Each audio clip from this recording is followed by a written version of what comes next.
Una po, kung napapansin nyo, mga nakaraang ilang linggo, ako po ay laging matamlay dahil binigyan po ako ng medyo yung inuubo po ako, sipon, parang wala sa kondisyon.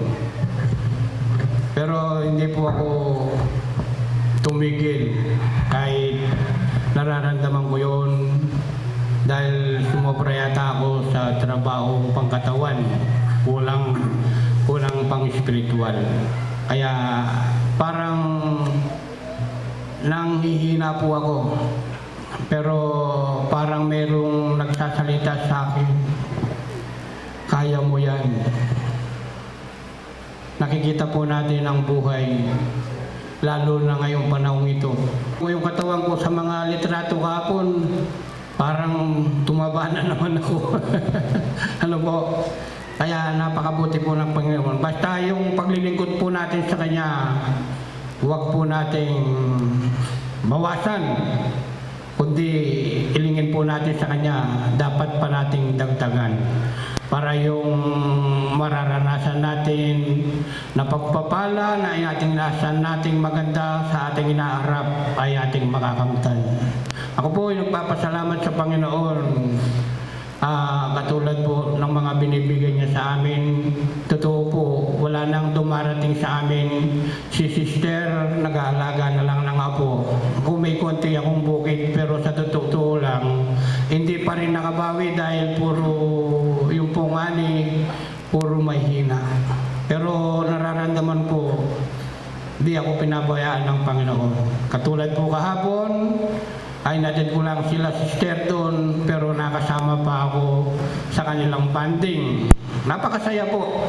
Kaya pag magsama-sama po ang magkakapatid, bibigyan po ng Panginoon. Yung pinuntahan po namin, doon yata yun sa Mexico. Mexico pa po yata yun. Hindi pa sakop ng San Fernando. Maganda po talaga paggabi dahil yung mga ilaw. Pero isipin po natin, kung hindi tayo nagkakaisa, katulad ng banding ng mga kababayan kahapon, hindi tayo makakarating doon. Hindi natin mararanasan kung baano kabait ang Panginoon sa mga anak niya. Ano po? Kaya ako po lubos ng nag-aanya sa inyo. Huwag po nating pahinaan ang ating sarili. Manalig po tayo sa Panginoon. Dahil lalong-lalo na po sa aming may edad na ganito. Kailangan una ang Panginoon, pangalawa yung katawan mo, bigyan mo na po ng... Huwag na natin intindihin yung problemang yan. Kasi pag dinigdi mo yung problema, lalo kang tatanda, lalong lulungkot, manghihina. Tingnan nyo si Sister Del po ngayon. Laging nakikita po natin, basta iniisip natin yung Panginoon, yung gawain niya, tsaka yung, huwag na natin, pabayaan na natin yung problema. Pero napakasaya po na pinuntahan namin.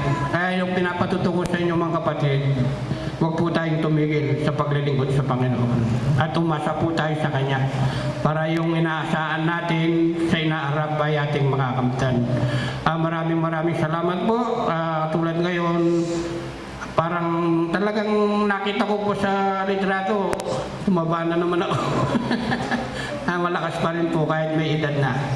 Kaya ako po'y lubos ang nagpapasalamat sa Panginoon at sa inyong mga kantabay namin sa gawain, sa ating mga kapatid na hindi nagsasawa sa paggawa sa kalooban ng Panginoon. Ito lang po, marami pong salamat.